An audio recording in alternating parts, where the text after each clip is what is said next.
Hey, people. Hey. It's another podcast from Duggystone. I'm Duggystone from Duggystone Radio. That's Duggystone. Go and check it out. Listen to some live shows. It's a knockout. Anyway, this show is brought to you today by Bernard Keavy. Oh, yeah. Bernard's a great business owner. Yeah, we'll hear these jingles straight after this, and then we'll get on with the interview. He can help you generate extra revenue in your business. Really knows his stuff, and a really good chat with him. I'd seen him do a presentation, and I really wanted to get down the discussion on a podcast for you. Please go and check him out. Like I say, really knows his stuff. So I did catch up with him in the Village Hotel in Coventry in the UK. Because obviously this goes out across the globe. But please go and check out our radio station. We're not just a radio station. We do podcasts. We do Facebook Lives, everything. But if you type in DUGGYSTONE radio, that's duggystoneradio.com, you can listen live on the website. You can download some freaking global apps from there. I'll put them in the show notes. But go and try it out. We've got a range of shows. We're an artist station. We have business shows running daily 10 a.m. Monday to Friday. That's UK times. Repeats at 2 o'clock in the afternoon. So that's about 9 a.m. Eastern in the US. So, please go and check us out. We've got a Facebook page, the full shebang. We're actually on Alexa as well. So you can get the Alexa skill for Duggystone Radio on your Alexa. Enable it and you'll be able to tune in 24/7. Anyway, let's get on with the show.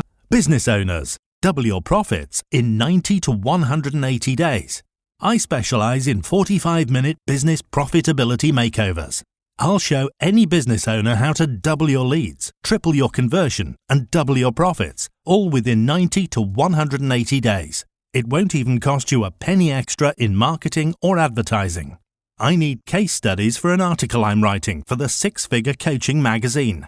If you agree to let me use you, anonymously if need be, I'll waive my normal charge for doing this. Bernard Keavy, exponentialgrowthforyou.com. Bernard at baltimorebc.co.uk or telephone 01926 679 233. Yeah, okay, people. So, another podcast, and I've got a special guest on.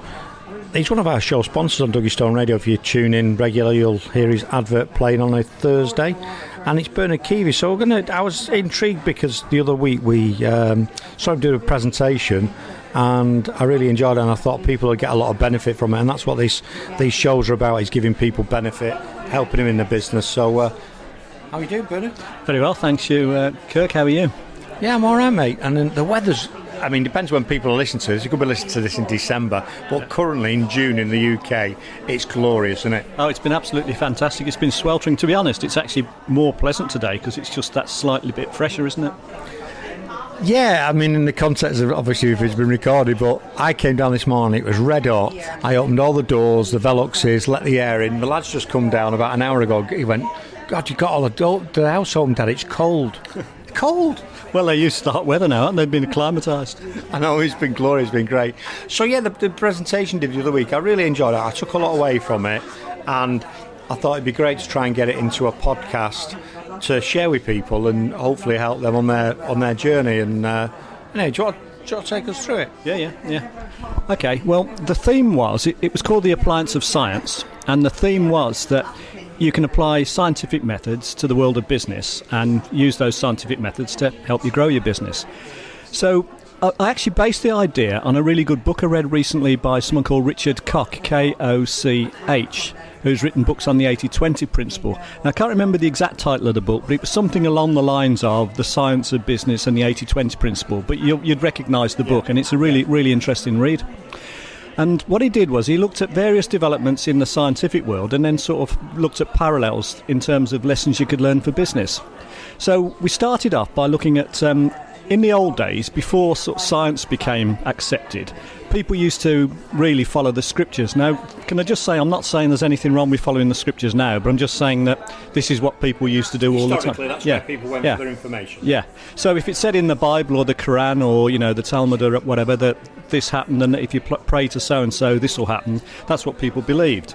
And then you sort of had scientific developments, and some of the main ones I wanted to talk about were, first of all, Darwin. So Darwin came along, and what Darwin found was that it's not about how good you are, it's about how adaptable you are. And what he found was that the more adaptable species survived, and the ones that weren't adaptable didn't. And that really applies to the business world. So, for instance, there was one example in the presentation we did where this chap in there, his parents had run a typewriting business in somewhere in Warwickshire. Yeah. And it was a brilliant business, but it wasn't adaptable because as soon as word processors and computers came out, it couldn't go anywhere. Yeah. So that was the end of that business. So the lesson to be learnt is that it's all very well being excellent, and that is good, but, it's not enough. You've also got to be adaptable. Yeah, because they could have produced the best typewriters in the world. Yeah. Like, say, who has a typewriter now, apart from probably one or two people buy them as pieces in the room. There might be the odd person that's probably still use a typewriter, but 99.9% of people wouldn't even use one, would they? No, you're not going to set a huge sales target, are you? No. Then I looked at the example that was given, which was predators and prey. And it's fascinating because I hadn't realised, but apparently predators are constantly getting faster and faster because of evolution. Yeah. Because what happens is the slow predators don't eat, and they don't get to mate, and therefore they die out. And the quicker predators, they do get to eat, and they do mate, and they carry on surviving. However, the same thing's happening with prey, because what happens is the slow prey are the ones that get caught, so they die out and don't get to breed.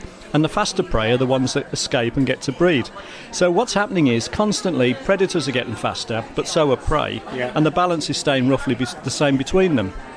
So what that means, and Brian Tracy said this perfectly, what that actually means is apparently human knowledge and skills are doubling every 10 years. Yeah. So if you're not doubling your knowledge and skills every 10 years, then you're just like the predators and the prey. You're going to die out because you're falling behind. Yeah. So it's no good staying where you are. So I thought that was fascinating. And then I moved on to look at some of the physical world, so basically physics and things that have happened there. And there's two main things that I think have happened there, really. Well, three really, I suppose. The first one was that Isaac Newton came along. And Isaac Newton created this sort of worldview of theories and models, which were brilliant because they appear to explain the whole world. The only trouble is, and the thing about that is, it was definite. If you did a certain thing, it would cause something else to happen. Yeah. But the trouble is, then along came Einstein, and he basically said, actually, it's not simple as that. That doesn't work. And then came along quantum physics, and they said, well, not only is it not as simple as that, and not only doesn't it work, but what we're saying doesn't even agree with what Einstein's saying, which is even more of an issue. And actually what you've got now is you've actually got an attempt to try and reconcile sort of relativity and quantum physics. And this attempt to reconcile it, but even if they do, they've actually realised that it only explains 23% or something of the universe. Because there's something called dark energy and dark matter, and people don't even know what they are. Yeah, exactly, yeah. So, effectively what that means is that whereas we used to think the world was really certain, the more we know, the more uncertain we realise the world is. And that's what this is leading to, because now it's recognised that certainty isn't there. If you're any sort of field of human endeavour, like business, or like the climate as well, by the way, there's so many variables and so many things that can change and so many things you can't predict that actually, there is no certainty. But what we do know is that 80% of the time, 20% of people get, 80% of the results. And it's patterns like that. We also know there's something called first mover advantage. So although you don't know for certain that if you try something, if you step outside your comfort zone, you'll get rewarded. You don't know that for certain. But what you do know is if you look around the world, that's what tends to happen. The pattern is that's what tends to happen. But what you do know is if you don't step out of your comfort zone, you're definitely not going to do anything, are you? Correct. And the thing is, it's called first mover advantage because the people that do the things first, take the risks, they tend to get all the rewards. And the ones that don't take the risks, the ones that, don't do it because it might not work, they get left behind. Yeah. So, that's the parallel to the business world. Now, the other thing I didn't mention at the start, but I did in my presentation, was that this scientific world, it's based on two main ways of looking at things, and we found this interesting, didn't we? Yeah. Because there's two ways. You can either be big picture, which means you like theories and concepts. Yeah, I love this bit. Yeah. I love this bit. Yeah. And the thing about the theories and concepts is, what happens then is you like big ideas, and then you think, well, if that big idea is correct, then that should mean this should happen, and then you measure the world to see if this happens. And that's basically, say, people like Einstein, that's what he did, because he came out with the theories in his head. He called them thought experiments, and then he tested them. So, for instance, he tested where a star should be if there was an eclipse going on to prove that light was bent. But he worked all this out in his head, and then he tested it, and he was right. Whereas the other approach is people who, they spot information and details, and then they work backwards from that to work out the theory. And that's the small picture approach. Yeah. And they're both equally valid. It's just that some people think big picture, some people think small picture, and other people are sort of in between. And there's a place for all of them in the team. And this explains why, when I was at school, I couldn't really get into science, because in school they very much go for the small picture approach. They start with first principles and then work upwards. Yeah. Whereas if you've got a big picture mind, you just want the idea and the concept. And then, if they can explain that to you, you're not that bothered about the detail. Yeah, and there's someone else I know, he says the same sort of thing. Yeah, I ride a motorcycle, okay? But the motorcycle, I've got two motorcycles, one's mine and one's my wife's. The one that I've had for several years, I can take it apart, I know how it all understands how it works. I don't know everything about it, but I just ride it. So the other bike that I've got, it's loads more electronics. I've not got a clue how it works. Yeah. I don't really care. No. All I know is I turn the throttle and I go forward. Yeah, and I pull the brakes and I stop. I'm not really fussed how it does it. I just know it works. You know what I mean? But if you were small picture, you'd want to know how it all worked, and you'd want to build it up. So, you'd be the sort of person that would be on your drive fiddling with your motorcycle and building it up.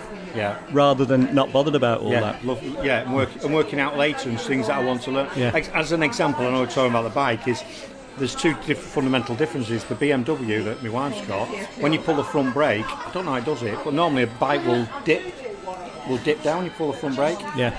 The way they've designed that bike, it stays flat. And it's really funny when you pull the brake, you're used to it going down, and it stays flat anyway. You can't work out what's going on. Yeah, just a bit more. So I don't know how it works. I just know it works.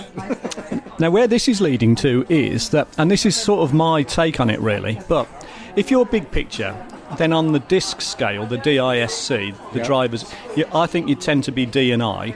And if you're smaller picture, you'd probably tend to be S and C, the stability and the compliance bit. Yep. And the thing is, what's really important is that, first of all, you need to sort of know how to talk to each other. So someone who's big picture, if I'm talking to someone who's small picture, the danger is I'll be impatient because they'll want all the ins and outs of the details.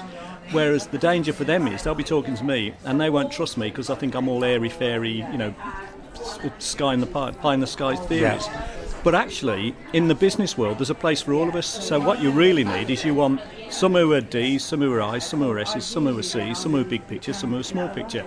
And I think that's the lesson. And the thing is, if you work for yourself, that's the difficulty. Because if you work for yourself, there's only one of you. Yeah, and unfortunately, people tend to gravitate towards similar, don't they? Birds of a feather slot together. And I think, from what you're saying, the people that have become really successful might be big picture people like Branson, but will employ small picture detail people that balance. He's not bothered. He's not bothered. He just wants someone to complement the team. And I think why I was really intrigued with this is, as you know, this is being recorded for my podcast on Duggystone, but I run Duggystone Radio. I'm very much big picture. Seems about right. Not really understand how we're going to get there. I just know it's going to work. Let's go. Whereas my brother's like, well, hang on a minute. I need to check this out and test that and test the other. Yeah. I frustrate the crap out of him, and he frustrates the crap out of me. Yeah. But you know what? We've come to, after 7, 8 months of working and doing the stations together, where you focus on that, and I focus on this. Yeah. And I go off and do all the hairy-fairy stuff, and he thinks, what's he doing now? Yeah. And he does the stuff, and I think, why? Do you know what I mean?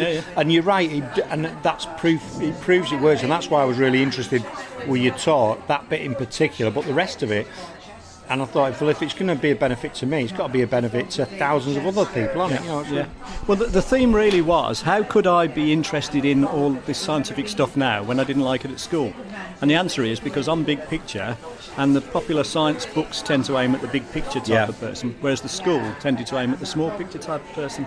So that's basically what the issue is. And then we talked about 7 different types of intelligence and how so many people in the room who are obviously intelligent people didn't really get on that well at school because there's, schools only cater for certain types of people and certain types of intelligence, which is one of the themes of your radio show, isn't it, really? Yeah, because and on that, it's like dyslexia, and there's dyslexia's on the spectrum, but we're all different. We're all different individuals.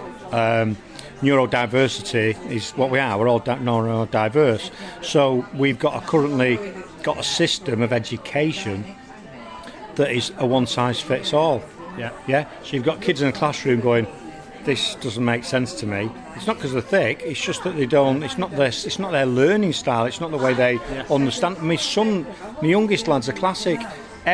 He's just been couldn't wait to finish school. He's uber intelligent, but school just bored the Jesus out of him. It's like, why have I got to write this report about this thing that we did? It just doesn't. We've done it. You know what I mean? But I was the same in science. They'd set up the room and you had to do an experiment, and then you had to sort of measure everything and titrate it and all this sort of stuff, and then you had to write it up. And I'm thinking, just forget all that. Just tell me what this theory is and what it explains. And once I've understood it, I'll let someone else do the experiment and prove it works. Why do I need to do it? Yeah, exactly. Exactly. And I'm not knocking school per se, but I think there needs to be. And that's why we're talking well for business. I think people need to look at what they're doing differently to what they've been prescribed or what they've been told or informed. Because majority of people that are starting in business or run a business will be indoctrinated by the methods, the previous methods, the methods of the school of small thinking, not the big thinking. And I think people that are out there that are like that, you're not going to get them to flip over and become big thinkers because it's how you're programmed, isn't it? Yeah. So they need to mix with other people who can do that for them. So you either need to get a business coach who's big thinking, someone like yourself who's a more big thinking picture, or it's someone in your team. Even if you only, you know what I mean. If you want to work on your strategy for your business, well, maybe best to work with someone who is big picture because you're small picture, and the two of you will come up with a good balance. Yeah. And I think it's key in anything. Don't just get people. I've had a career of building great teams, and I tried to fit people into the team, not because they'd fit in, but the qualities would fit in and complement each other. And I've always had guys that were big picture, small picture, and I used to say to them, if I could mould you two together, you'd be the perfect manager. Yeah. Well, I'll tell you what I heard once. It's in a book by a bloke called Chet Holmes, he died recently, but he was who's that? Tony Robbins. He used to work a lot with Tony Robbins. But what he said was, which was very interesting, he said that 90% of people are tactical, which means they're good at implementing, 10% are strategic, which means they're good at the concepts and the ideas, and only 3% of people are good at both. And they're the Richard Bransons and the people like that, because they've got the ideas and the strategies and they can implement them. Otherwise, the others, you need some of each. Yeah, I like to think that I am like. When I worked I did a course with Stanford University, and we CEMEX Global Business, and we did one of these matrix things. You know where I don't know. It's like you'll probably know what it is, but it's like a spider's web, and it comes out different ways. Of life. It comes out different. Wheel of life. I don't know. It might be, but mine was like really bizarre.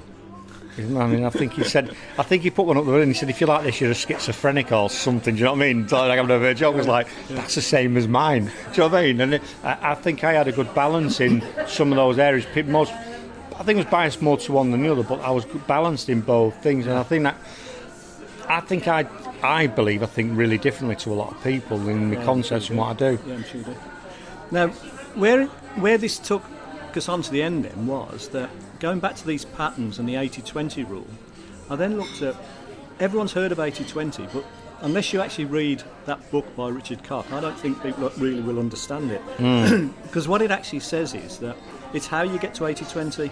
So if you took, say, 5 businesses all equal to each other, all doing, say, 200 grand, so there's 1 million in the industry, they all start the same as each other and they're all competing on price. And then one of them starts to do things to try and improve their proposition and the way they get the message across. Yeah. And that one starts to get a small advantage. And then what they do is, because they've got a small advantage, they've got a bit more money, they reinvest in improving their systems more, employing better people, paying a bit more, so they get a bit more of an advantage. And then you reach this thing called a tipping point, and basically you only have to be, say, 3, 4, 5% better than the others for the word to get around that you're better, for people to start using you disproportionately, if you like. Like a racehorse, it's been proven a racehorse that's 3% faster than another can earn like 10, 20, 100 times as much. Yeah. And it's the same in business, so it's not proportional. You don't have to be 50% better than the others to do 50% better. You only need to be like 5% better to do maybe 80% better. I think that's a really good point, and because I think a lot of people relate time and effort to business and doing well. And you're right, a lot of people think, well, actually we're comparable with everybody else. To be better than the rest of them, we're going to have to do something outstanding, like mega. But you're right, you only have to be fractionally better. If you've got a choice of two things, we're in a hotel now, aren't we? Yeah. Right. There might be another hotel down the road which is very similar to this, but because this might have, I don't know, the coffee might be slightly, might not even be on cost. No. The seating area might be slightly nicer. Yeah. Then everyone comes here. You might come here, and then more people. So, because you go down any high street, or local town, and you'll have 2 or 3 pubs, as an example, in the same town. Yeah. And on a warm day, one will be absolutely packed, won't it? Yeah.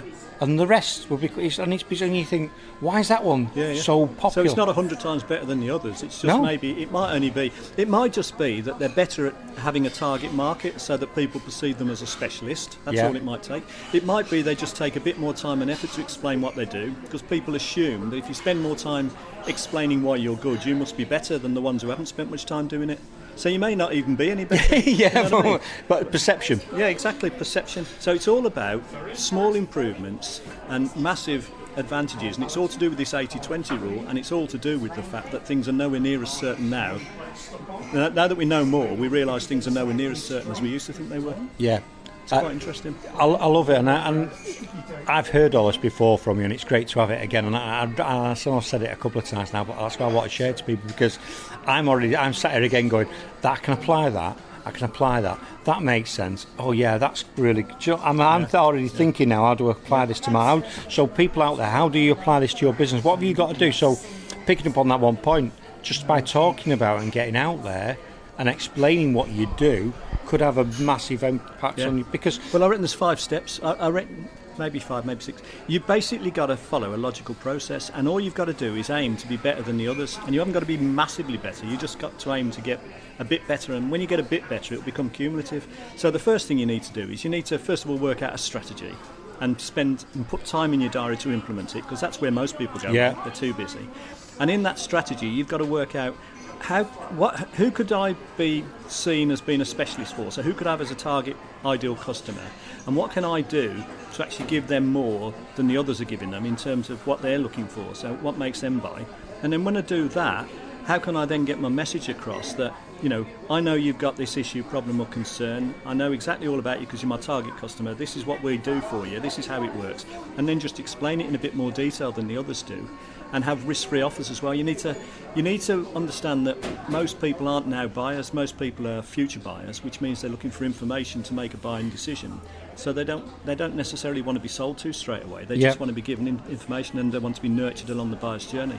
And if you do those sort of things, it's difficult to explain them in 2 minutes, but there's a process. Yeah. If you do those things, you'll make the small improvements that make you just get slightly better, and you'll eventually get to this tipping point, and you could be the business that dominates your market. And the worrying thing is, if you don't do it and someone else does it, they become the business that dominates the market. So it's like what we said earlier, the predators and prey. If you're not getting faster and faster, then you're getting left behind. Yeah, and I think people always wonder why is a company always striving to grow year on year? If from a financial point of view, why do you want to keep growing? Well, if you don't keep growing, you end up getting left behind, don't you? Yeah, so exactly. It's unfortunate. You might be comfortable, I don't know, a business earning, let's say, £1 million a year, but you cannot stay just earning £1 million a year, because that means that you will eventually fall behind everybody else, won't you? And you might be okay, but the risk is that will happen. And you also see this. I mean, I've done a lot of studying and seen a lot of things, and people might, if you look at the automobile industry is a great example over a period of time, because that's quite an established industry, isn't it? Over along not hundreds of years, but over quite a substantial time. So what's happened is you'll have had thousands of motor companies in the UK or abroad, and then what's happened over a period of time, they've started consolidating, haven't they? Consolidating. So you've got like the big ones, haven't you? Audi and things like that. And they have different offerings. So they've taken market share of other businesses, haven't they? Oh, to the point where they've had to shut down. They're not as efficient. No. They've not invested. British Leyland and something like that. And they've been very good at having niche markets, target markets as well, haven't they? And they've tried to make themselves different to others. So they do things like different colour schemes and a sports package and this package and that package. So it becomes really difficult to compare like with like, doesn't it? So therefore you can't just shop on price, and you have to do all of those sort of things as well. Really. And I think the other thing that happens is, because as humans we like to fit in, even though some of us like to do something that's different. But generally, if you've, I don't know, whatever you're consuming or you're purchasing, once you see, oh well, they seem to be going there and they seem to be enjoying that, and do you know what I mean? Like, I don't know, what's the coffee in here? Starbucks, Starbucks. You might actually, but Starbucks. Who's to say Starbucks is the best coffee? But because everyone else is drinking it and it's there, you're drinking, are you? Yeah, you know what I mean? Absolutely, And you sort of then go with the pack. So pick it. I'm trying to just sort of make sense in my own head about what you said about.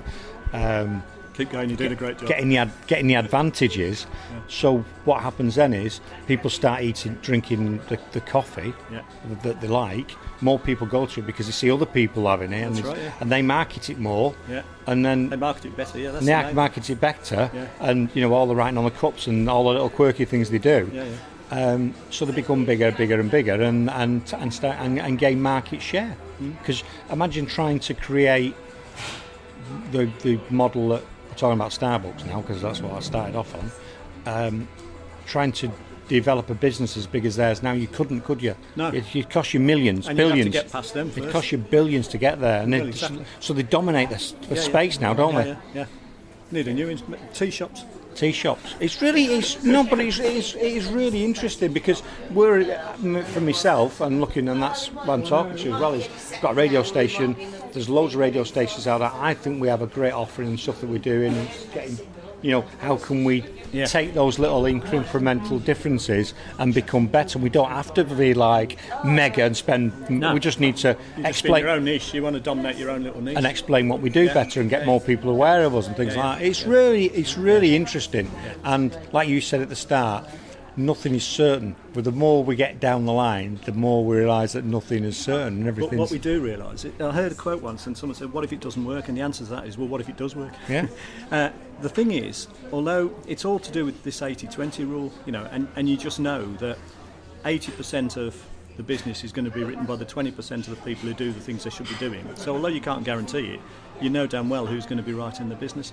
And just to finish with, small changes can make a huge difference. So I could show you that making a 10% improvement in 5 key areas could double your profits. Yeah. But it'll do more than that, because what it'll also do is it'll start this 80-20 rule going. You'll begin to be seen as better, which means you'll do a lot better than that, because people will start to use you as well. So the whole thing becomes cumulative. It's not just 10% here and there can double your profits. It's more than that. Yeah. And that's something that you do and you really promote, and that's what you promote on the station as well. And I think that's quite valid. So if people want to know a bit more about that, how's the best way to get hold of you to understand about that improvements? Because we've spoke a few times, and I really like what you're about and how you do what you do. Well, I suppose the best way, I'm on LinkedIn, obviously. Bernard Keavy, spelled Keavy. I'm on Facebook Live, Facebook. And I've got an email address, a few actually, but the best email address is Bernard, which is Bernard, at Baltimore, BC, which is the American spelling of Baltimore with BC on the end, so BALTIMORE BC.co.uk. Yeah. And that's it. Yeah, because not only that thing that you do, you write for a magazine. You write for a magazine or a yeah. There's talk a bit about that, so people. Right. Well, we've got a magazine. I'm a contributing author, I suppose the word is, or whatever the expression is, for a magazine called the Six Figure Coaching Magazine. Now, basically, that sounds very grand. What it means is that at the organisation that I'm part of worldwide, we have this magazine, and I'd like to do an article for it. And if I can get some information together, I can put this article in. It'd be good for me. And the theme of the article is that I can find £10,000 of extra profit for any business, and it'll take 45 minutes as a screen share and interview over the phone, over the computer. And we go through the 5-step profit formula, and and I'll prove to people that if you follow these steps, you'll see exactly how much extra money you could have in your business, and it works for any business. And there's no charge for it, and the reason there's no charge is because I need case studies for the article I'm writing. So it's good for me, and it's good for you, because you can't lose really. How can you lose? Exactly. And sometimes people say there's no such thing as a free lunch. Exactly. It sounds too good to be true. Yeah. I do believe you, because I've known you for a while now, and I know that's what you do. And like you say, you are. It isn't free in a respect, because you're getting something for you that you need. Yeah. So it's not financially costing you money, people. So it's free from a financial point of view. And also, let's be totally open about it as well. If I'm speaking to someone and they say, this is really great, and I say to them, would you like some help with that? And they say yes, then obviously I'll talk business. But it's not a hard sell. I won't be trying to do that. No, I get that. But going back to the thing we was talking about earlier on about your proposition, about people understanding what you do, you're giving a free proposition there because people are not ready to buy and the rest of it. So what you're saying is actually you're going to give me something, and even if nothing happens from this conversation, I've gained something from it. Your article, and they've gained something for it, because that'll get them thinking different. But actually, you've seen what I'm talking about. There you go. It's try before you buy type of thing. And if you do like it, then do you know what? We can take this forward to another step and actually help you implement it, because that individual might not be big thinking, might not have the skills and abilities, but one needs help in that area. Yeah, and I've put some of these ideas. They're on YouTube, they're on Facebook, they're on LinkedIn, in mini sort of video presentations as well, so if anyone wants to know more. And if there'll be obviously, if you listen on the podcast, there'll be show notes going along with this, links to Bernard's website, etc. And also, if you go on to Duggystone Radio, that's DUWISTONE Radio, on our website, at the bottom, all our show sponsor on there, and there's a link from Bernard's logo to his website as well, and that's what we do. So if you're not sure and you can't get hold of him, contact me.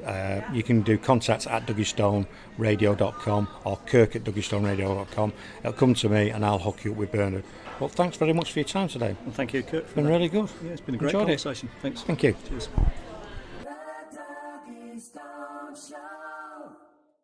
Business owners, double your profits in 90 to 180 days. I specialise in 45-minute business profitability makeovers. I'll show any business owner how to double your leads, triple your conversion, and double your profits, all within 90 to 180 days. It won't even cost you a penny extra in marketing or advertising. I need case studies for an article I'm writing for the Six Figure Coaching Magazine. If you agree to let me use you, anonymously if need be, I'll waive my normal charge for doing this. Bernard Keavy, exponentialgrowthforyou.com. Bernard at baltimorebc.co.uk or telephone 01926 679 233.